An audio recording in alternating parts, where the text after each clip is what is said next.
Bonjour et bienvenue dans un nouvel épisode de Xi. Aujourd'hui, une question d'une streameuse et youtubeuse, angle droit. Allons voir ça tout de suite.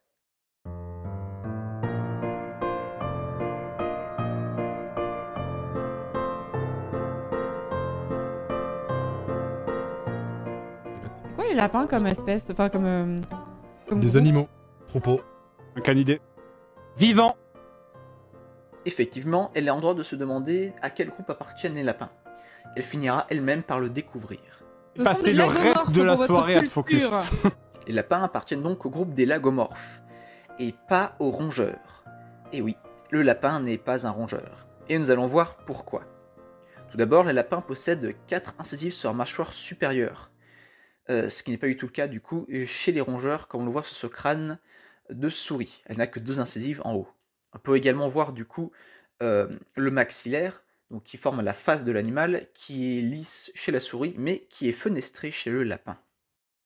Les lapins étant herbivores, ils ont également développé un système de digestion assez particulier. En effet, ils sont soumis aux mêmes contraintes que la vache par exemple, à savoir digérer l'herbe, dont la cellulose qu'elle contient en grande quantité. Or, les animaux ne sont pas dotés d'enzymes capables de digérer la cellulose. Ils vont donc abriter des bactéries qui, elles, le peuvent. Chez la vache, les bactéries sont hébergées dans la panse, et l'herbe va pouvoir faire des allers-retours entre la panse et la bouche pour être mâchée et donc favoriser le processus. C'est la rumination. Mais chez le lapin, c'est un autre organe qui va accueillir ces bactéries. Le cæcum, qui est l'équivalent de l'appendice chez l'être humain. Et le lapin va donc pratiquer ce qu'on appelle la cécotrophie. Et comme cet organe est beaucoup trop loin dans le système digestif pour pouvoir régurgiter, il a formation de caca qui est destiné à être mâché par le lapin pour qu'il puisse digérer les bactéries et les nutriments que ces bactéries ont relâchés. Yes. Sinon, les lapins et rongeurs sont effectivement assez proches et on les place dans le groupe des glires. En point commun, ils ont une caractéristique de la mâchoire, la fosse glénoïde, dans laquelle vient s'insérer le condyle mandibulaire.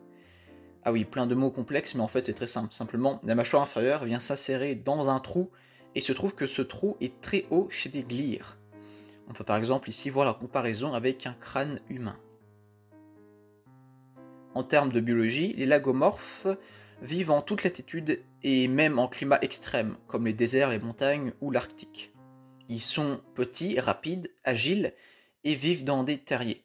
On trouve parmi eux différentes espèces comme les lapins, les lièvres et les pikas. Vraiment trop mignons ces animaux. Ils ont des particularités reproductrices assez intéressantes, ce qui font qu'ils peuvent avoir jusqu'à 4 à 7 portées dans la même année. Et leur reproduction est si rapide que parfois il peut y avoir un fœtus presque à terme dans une corne utérine, alors qu'un embryon vient seulement de s'implanter dans la deuxième corne utérine. Oui, leur utérus est bifide. Et cette incroyable reproduction aura créé des problèmes notamment aux Australiens. En effet, au XIXe siècle, les colons colonisent cette île et veulent y introduire des lapins pour la chasse.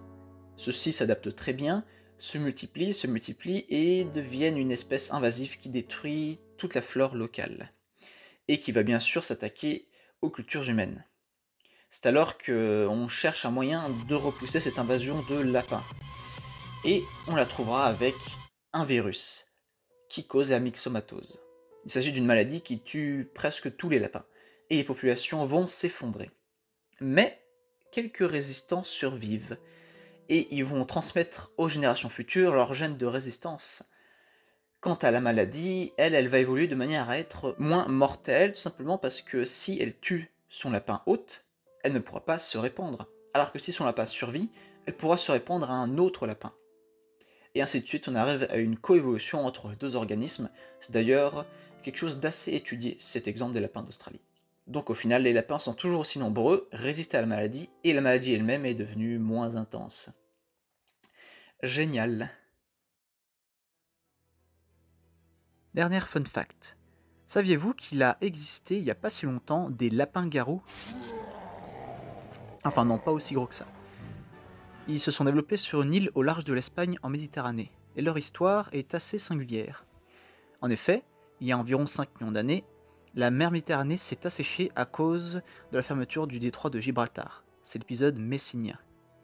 Durant cet assèchement, les animaux ont pu traverser le fond de la mer à pied. Des lapins sont arrivés sur l'île en question. Ensuite, la mer est remontée, et les lapins sont restés isolés sur l'île en l'absence de tout prédateur. C'est alors qu'est apparu un gigantisme insulaire. Les lapins ont grossi, et cela ne posait pas de problème car ils n'avaient pas de prédateurs à fuir. Ils ont ainsi perdu leurs grandes oreilles et perdu la capacité de sauter. C'était devenu de paisibles gros herbivores. Cette vidéo est terminée, j'espère qu'elle vous a plu. Vous pouvez vous abonner à la chaîne, mais aussi au compte Insta. Et moi je n'ai plus qu'à vous dire à la prochaine dans un nouveau XI.